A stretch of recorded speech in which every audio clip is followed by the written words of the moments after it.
Right now, it is time to bring in Jim Lynch. It's time for Cover Your Assets. Jim is an independent voice on Wall Street, the economy, politics, sports, and more, bringing many years of experience to those subjects and more. Good morning, Mr. Lynch. And good morning, sir. How are you? I am fine, and I guess this is a morning where I will lead off with you once again to explain to the greater population who has no idea about the stock market. They only have an idea about what they see on TV or hear the politicians say. What you really read into figures from the stock market with the wild swings up and down, and how important it is to realize that the stock market as a whole is not a day-to-day indicator, but it is a day-to-day indicator on how certain people things are being handled in the country, and it is not for the faint of heart or the weak of stamina. And before, while you're laughing, just I thought that was very poetic. I did too. The weak of stamina. And before you answer, the thing is, the most successful, I think, mental massage that has occurred over time is that the market is a thing.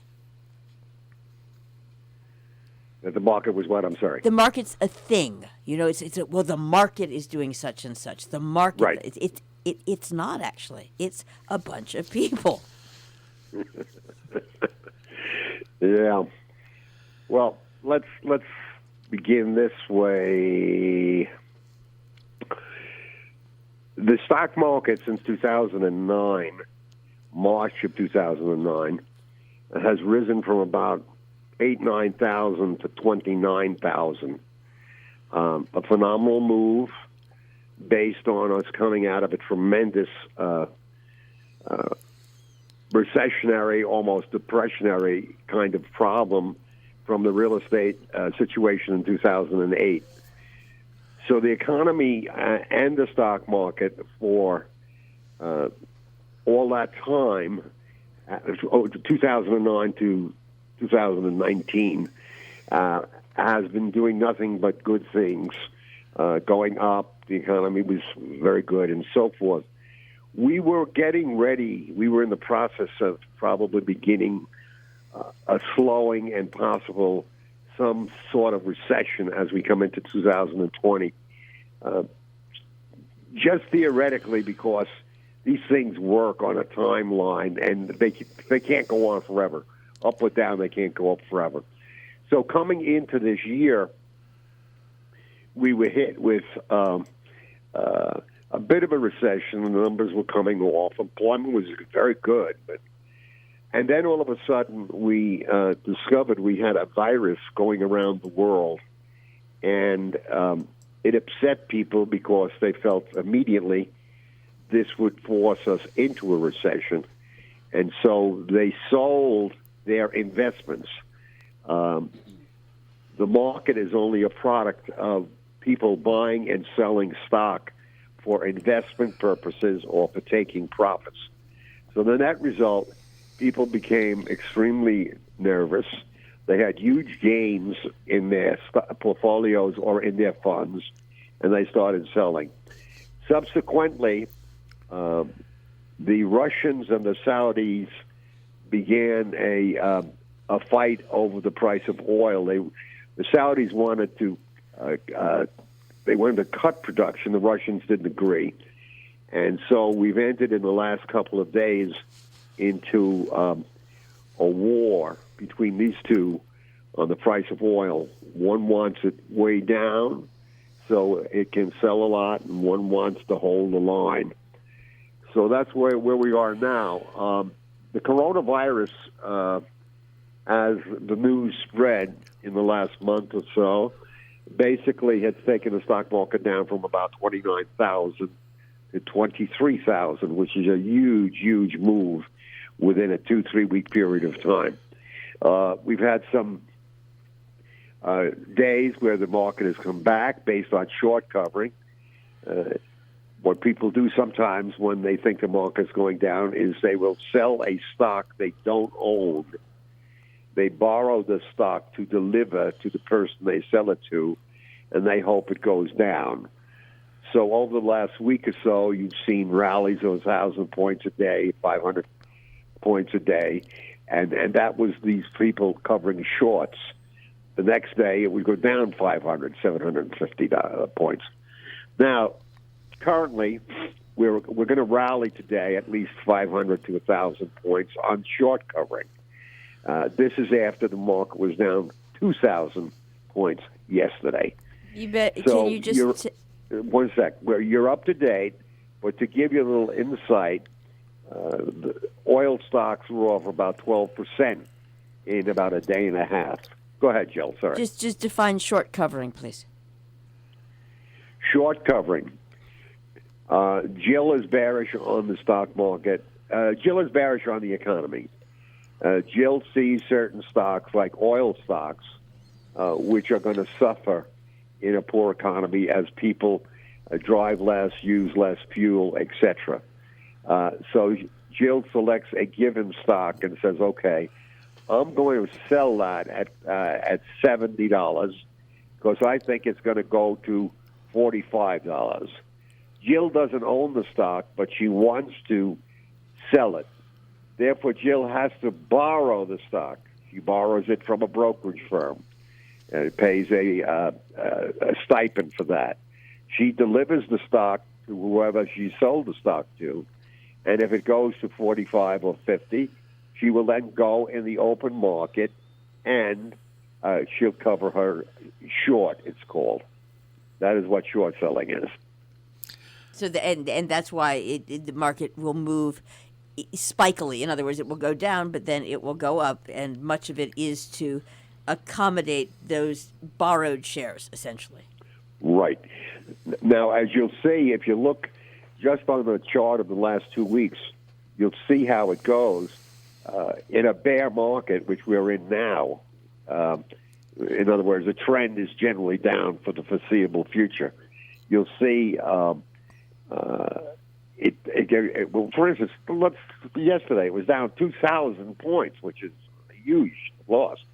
Well, overnight, people were buying financial futures, the indexes against stocks, and the stock market's due to open up at least 500 to 750 points because of that buying. And now probably you'll see it buying today and possibly tomorrow, and then it'll probably fade the next day.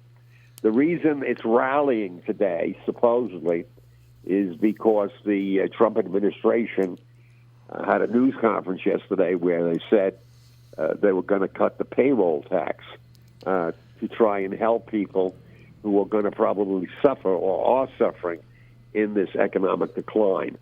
Now, that's not official. They're also thinking of subsidizing individuals and small corporations.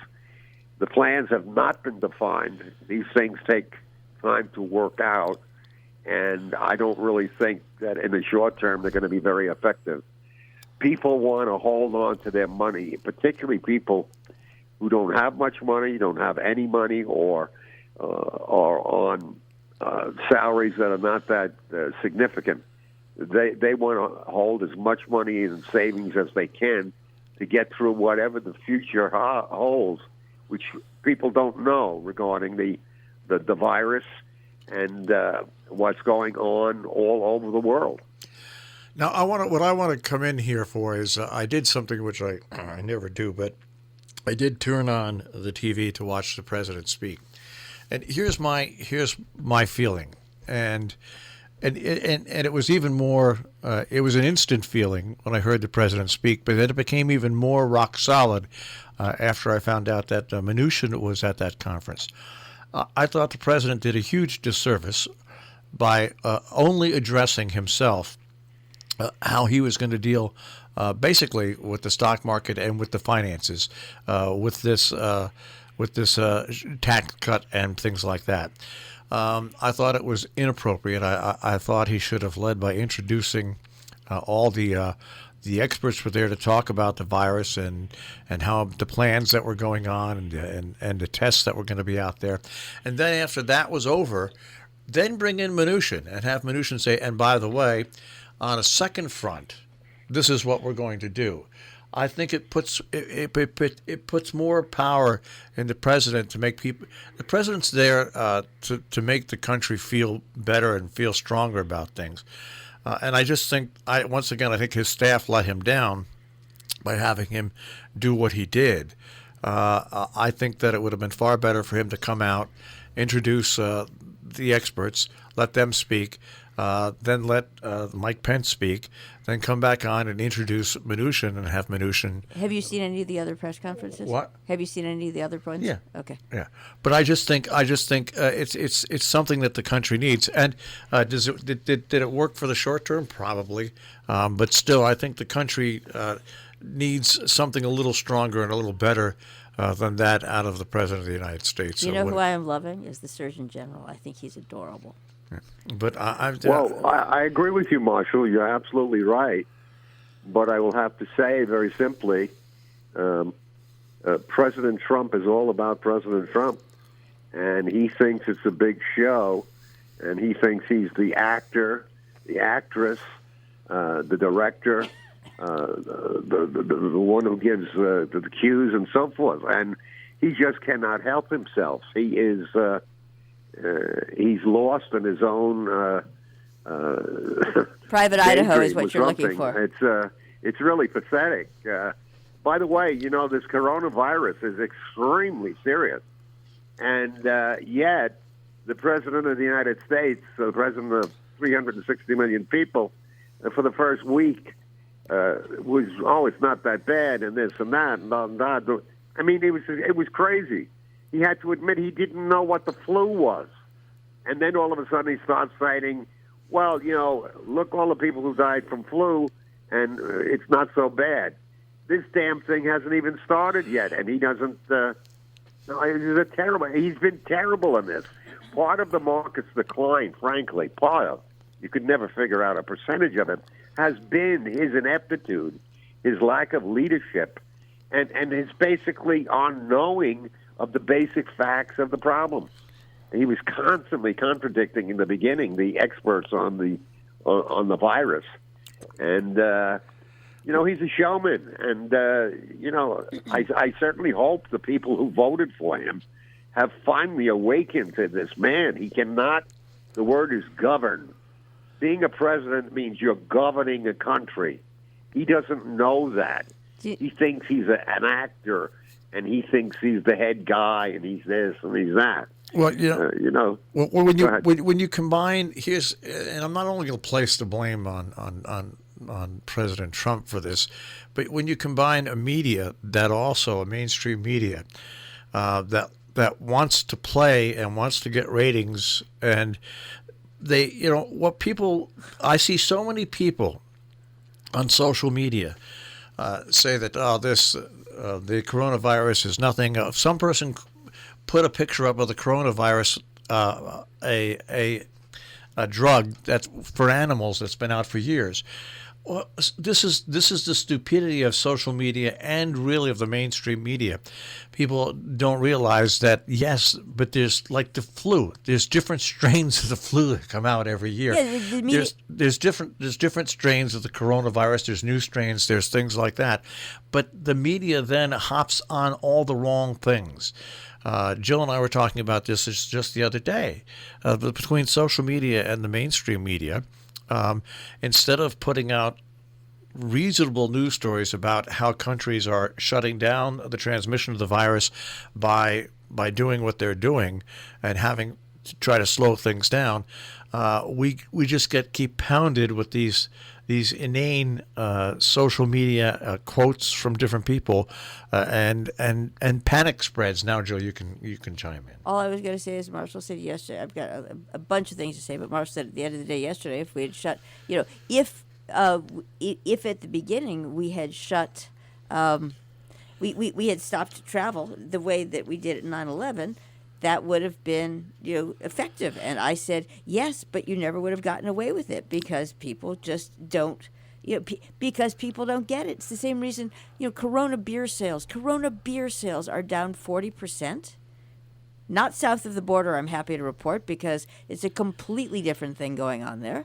But people have no thanks to the media and no thanks to the, I don't know, Jim, if you ever watched your local stations, but everyone here at least has their very own coronavirus outbreak, verbally thing, the graphic. And I think the best example is there's a primary going on in 6 states, and it shows you how rabid media gets about it, because you're not hearing very much. It's just like that's an afterthought.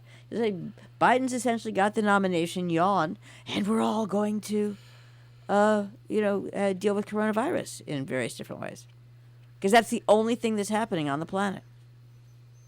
And I don't think people's minds were originally made like that, and I don't think you're telling people what they should do and how they can responsibly respond. I just, Jim, when you look at this, and I still sit in amazement. I was broadcasting football games, okay, when 9/11 happened, and I'll never forget that Saturday, the first Saturday afterwards. The Mountaineers, Housatonic Mountaineers, were playing on the coast, and sitting out there, and not hearing or seeing a single plane in the sky except for jet fighters from the U.S.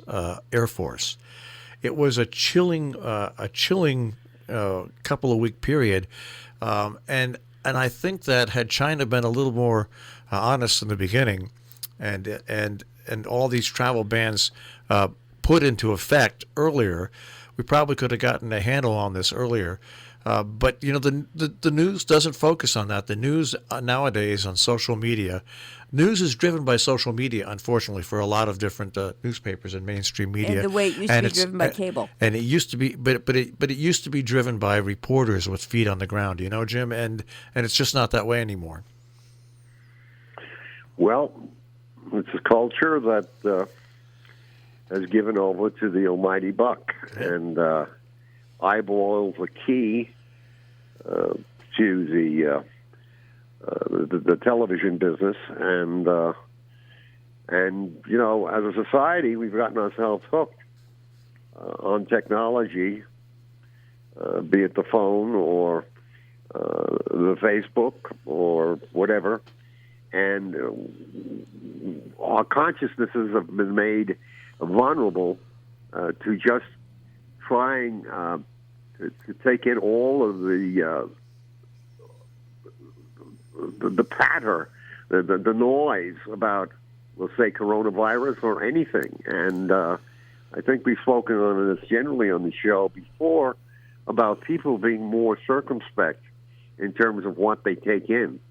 If you're watching a channel, for instance, or listen to the radio that is not satisfying your normal intelligence, then the simple thing is to shut it off.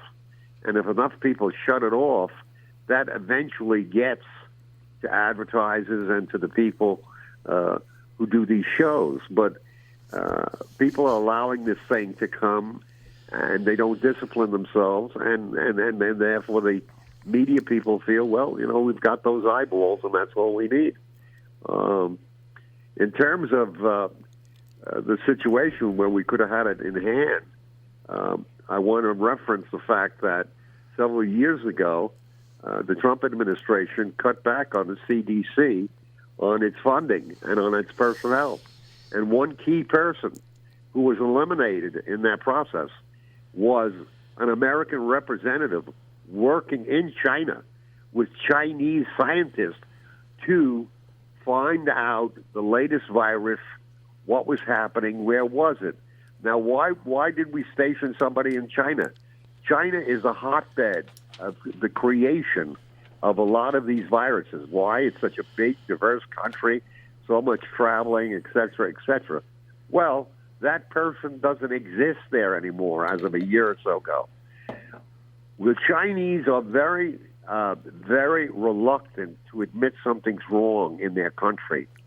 And what happens, if we were there watching this thing go on, we would have been able to send back to home base, here's something that might be coming our way, and prep. And we probably would have had that information back in November of last year. Instead, it came here without any notice or through travelers without any notice. So I think you folks should focus on the mismanagement of the CDC by the current administration when you go to pull the lever to vote. President of the United States is the guy in charge of governing the country. He's not the guy who is the entertainer-in-chief. And we better get that very clear in terms of this next election, because we have some significant issues that are going to come up because of the tremendous cuts by this administration in the area of pollution. And on that note, because we're probably getting close to the end here, there was a great three-man presentation on television, and then a rally in Westerville, Ohio. Kerry Schwarzenegger, the governor of Ohio, they are a three-man team now working on cutting pollution. They're independent of anybody. They've got a lot of people on their team. You're going to be hearing a lot about them. But a remark that Arnold Schwarzenegger made at this, it's on television. You can retrieve it. So I forget the station. He said we lose 7 million people a year to pollution. Why aren't we doing something about our pollution problem? All right, and I think we're close to the end, and here's the kicker. There's a sky map of China a month after they closed down all of their factories and so forth.